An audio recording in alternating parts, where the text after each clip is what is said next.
Today I screwed up by accidentally rattling out a friend's dating secret. So, a few years ago, I had just met this new guy. Let's call him Greg. He seemed like a chill guy, and we quickly became part of the same friend group. Not long after meeting him, our group decided to do one of those escape rooms. You know, where you're trapped in a room and have to solve puzzles to get out. Good fun. Now, Greg brought along this girl he was dating at the time. I didn't really pay much attention to either of them because I was too busy trying to escape the room. Unsuccessfully, I might add. They were just two more faces in a crowd. Now flash forward to the next time we all hang out, this time at a bar. Again, Greg brought a girl with him. Not thinking twice, I greeted her with a cheerful, "Hey, nice to see you again." Her reaction was one of confusion, mixed with a touch of suspicion. Greg's face turned a shade paler, and I knew something was off. After a moment of awkward silence, it hit me like a ton of bricks. This was not the same girl. Greg's secret was out, and I was the one who had unintentionally ratted him out. The rest of the night was a bit tense, to say the least. Greg's now ex-girlfriend was understandably upset, and Greg was pretty mad at me too. I apologized profusely, but the damage was done. Over time, Greg and I patched things up, but I learned a valuable lesson about paying more attention to my surroundings. Sometimes, even a casual comment can have unintended consequences. This is a great example as to making sure you're both on the same page to your definition of what casual dating is. Like, some people think this is all on Greg anyway. He should have made sure you were on the same page to lie to this woman, but also some would argue he didn't need to lie anyway. After all, it's possible. There was no lie to be told, and he just happened to be dating someone else at the time of the next event, and she didn't like being confused for a previous date. After all, Greg could have dated that first girl, realized they didn't really match or didn't work out, and just lined up another date. Still, it's interesting that some people have very similar experiences. My friend was dating two girls with the same name. Let's say Samantha. Imaginatively, our group of friends referred to them as Sam 1 and Sam 2. Sam 2 was someone he worked with. Both Sams knew they weren't exclusive, but Sam 1 was really infatuated with my friend and explicitly didn't want to know anything about any other women in his life. So, we're away camping. Sam 1 is with us. One of the group, just trying to make conversation, says, "So, you guys work together, right?" Everyone freezes. Sam 1 replies in a somewhat dangerous tone, "No, we do not." Poor guy, caught in a moment of pure shock and awkwardness, puts his foot further into the widening hole. "Oh, sorry. It's confusing when you have the same name." He spent most of the rest of the trip collecting firewood.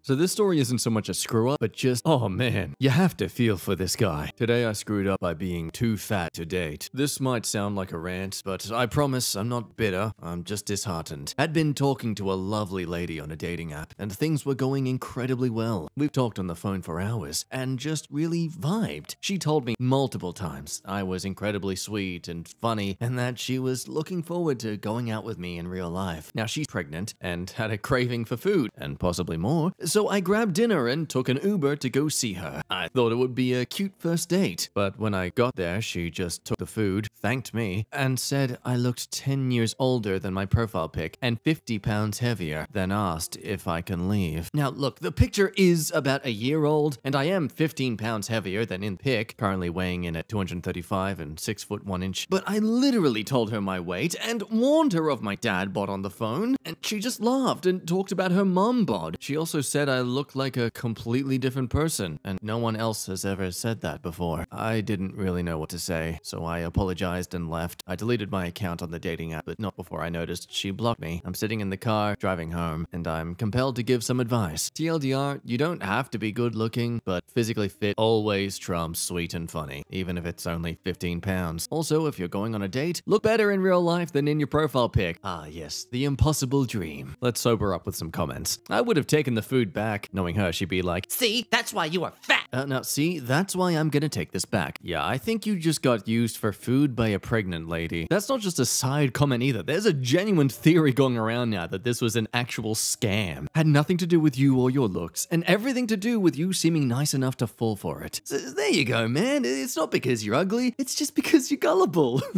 That's a good thing, right? Others think if it's not a scam, then she probably just enjoyed the attention. Free attention when bored, and maybe not feeling feeling very attractive due to being pregnant and free food? Yeah, I could believe that. Oh yeah, my mom ran this free food and attention scam, except she married the guy to keep the free food and attention going. Poor sucker has been cooking for her for 50 years and counting. This is a joke, by the way. Lesson to learn from the story, some people use Tinder as a way of free DoorDash. If that doesn't convince you to just delete the app, gentlemen, I don't know what will. Today I screwed up by flashing dozens of people over the course of a few hours while mountain biking. So I like to mountain bike, and anyone who does know that bike shorts are very much necessary. If you don't wear them, your butt is on fire the next day. At the time, I typically wore these solid black spandex bike shorts. A lot of people wear other shorts over them, but I found that it was more comfortable to just wear the spandex. Note that you do not wear underwear under these, normally. Well, one day, I had forgotten to clean them. So I grabbed another pair I had never used before. I put them on and went about my ride. I rode several miles. I passed my normal number of people, but at one point I stopped for a group of about 30 to 50 men and let them pass. They were a part of some kind of club. Now this is important later. Anyways, I finish up my ride and I get home and I start talking to my mom in the kitchen. All of a sudden, she gasps, looks away, and says, "You need to go change your pants. They're see-through." As it turns out, these new shorts were made of mesh, and although they looked just black to me before I put them on, I guess the spandex, when stretched, became see-through. Sure enough, I went to go change and checked myself in the mirror. They were extremely see-through. Cock and balls and skin and all. It was pretty obvious. Hopefully that group of 30 men enjoyed the view. And in case you hope it wasn't a full frontal, I imagine it was just the back part that was stretched to the point of see-through. It probably just got a shot of your butt. If it makes you feel better, this is a common issue with women's leggings. Oh no, my mom specifically said she saw my dick when I was just standing there. Saw it for myself in the mirror. Okay, but if you were on the bike passing people, they wouldn't see that, unless I misunderstood. Oh, so it was a single track, meaning there is not enough room. Since there was many of them and we were going in opposite directions, I had to stand off to the side. Imagine you're with a group of mates riding down a hill and you just ride past a guy who's just got his squished up scrotum just at your face, waving at you like, hello, hi there, hello sir, good morning. Well, in that case, did you maintain eye contact to assert dominance? Hey buddy, is that a tire pump in your shorts or are you happy to see me? Nah, mate, you gotta go back, find these dudes again and charge them for the peep show. Yeah, damn, normally they gotta pay extra for this. This one's an oldie but a goodie from way back in 2020. Today I screwed up by getting in the shower with my future mother-in-law. This actually happened about 30 minutes ago and I still can't process it. So my fiance and I live together in our house, and because of the whole quarantine thing happening at the moment, she was worried about her mother being all alone. So we invited her to stay with us and she agreed. A bit awkward at first, but she's good company and passed the awkward stage within 2 days. Yeah, so I woke up this morning and my fiance wasn't in bed, but I could hear the shower in our bathroom. Feeling a bit frisky, I decided to join her and maybe play around a bit. Got fully naked and ready to go. I opened the door and the speakers in the bathroom were playing music, and then it hit me. Oh no. Maybe I should tiptoe in and seductively start kissing from behind like in the movies. Oh no. It looks hot there, so maybe it'll be the same in real life, right? So I stealthily made it into the shower and wrapped my arms around my fiance.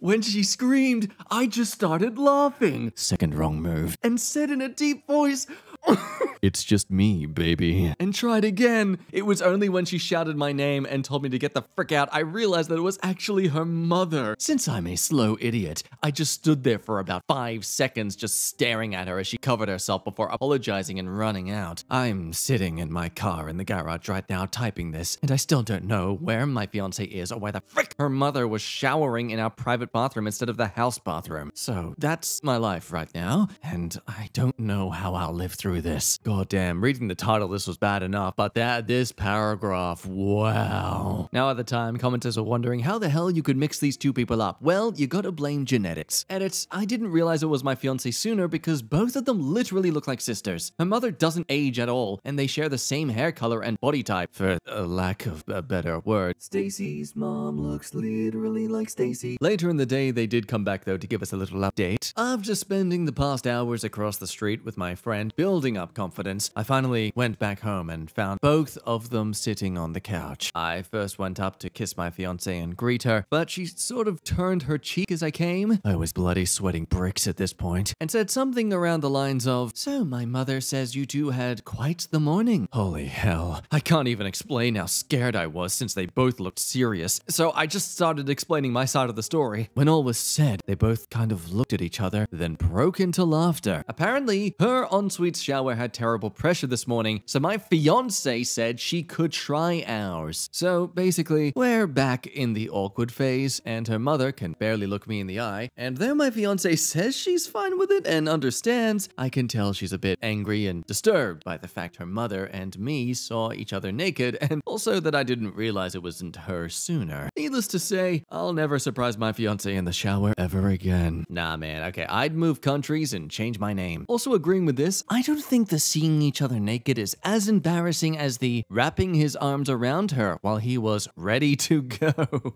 Yeah, I just can't believe he went in for the second time. Both he and his morning wood, undeterred by the panicked scream. A similar experience, my wife and mother-in-law also look like twins. Same body, same hairstyle, both the same vague middle-aged look. You have to really concentrate to see that my mother-in-law is indeed 55 plus. Anyway, one time I saw my wife bent over looking under the couch for something, and I slapped her on her butt and said, "Nice ass, babe." Apparently my wife invited her mum over to play with the kids. Despite the trauma, some people are actually on the OP side here though. Like if you're in my master bedroom before I've showered in the morning, you better lock the door because I'm gonna assume anyone in there is my wife. Okay, got it. I'll make sure to lock the door from now on when I'm in there. Thank you. Wait, what? I broke up with my then boyfriend 3 months ago because I thought he had stolen $846 from me. I just found the money. I can't say this on my main account, and I need to write this out, but oh my god, I screwed up. I screwed up badly. I just found the money. It was in the chest of drawers I put it in, but the drawer I put it in had a small opening in the back. I didn't know it was there, and the envelope of money fell down there. I would never have discovered it, but the drawers broke, so I was taking the chest apart, and there was the envelope. It's the same envelope because it has my handwriting on it and the receipt from the bank. I have to apologize, but this is going to be so bad. I told my friends and family about this, about how I suspected that he had stolen from me since he was the only one in my house that day. No one else had a key, and I haven't left that room or my house with the money. God, he lost mutual friends because of me. I ended a 2-year relationship over this. I just didn't believe him when he said he didn't take it. I hurt him for no reason, and then I blocked him. An apology won't be enough. I'm going to contact him tomorrow and then I'll tell everyone else. Wow, I screwed up. To summarize, yes, this person basically destroyed their ex's life. At least their ex's social life. Let's not be too dramatic. And in her defense, it did seem pretty evidential that he had done something with the money. So I have to agree with this comment being the most supported one. Well, you have to defend him as loud as you slandered him now. Oh, but much, much louder. It's much easier to slander someone than lift them up. Though the sad truth is, I guess, that even then, no matter how loud the correction is, they're never going to go back to the baseline of pre-accusation because human brains suck like that. That's kind of the sad truth of these social situations. I mean, God, I can feel his resentment towards those that didn't believe him. That kind of betrayal would forever stick with you. I feel horrible for him. But 2 years with him and OP didn't trust a word he said? Has he done anything during their relationship that would strengthen her suspicions of him? Like, I've dated my boyfriend for less than that, and never would I ever suspect that he would steal my money. If he said he didn't steal it, I'd believe him 100%. But again, just like other stories, it seems when someone posts an experience, there's someone out there who, weirdly enough, has had the same sort of thing happen to them. Over 30 years ago, I lived with a guy that I really, really love. His sister came to visit and lost a couple $100. I got blamed for taking it. It was ugly. I cried so hard and just couldn't understand how anybody would think I would steal from them, especially him. We split up, and she found it not long after I left. Even this many years later, I think about that every now and then, and it still hurts that I was called a thief when they were the ones that lost their own money. I lost some friends during all that. It sucks. Some people are even adamant that they would have torn that chest apart looking before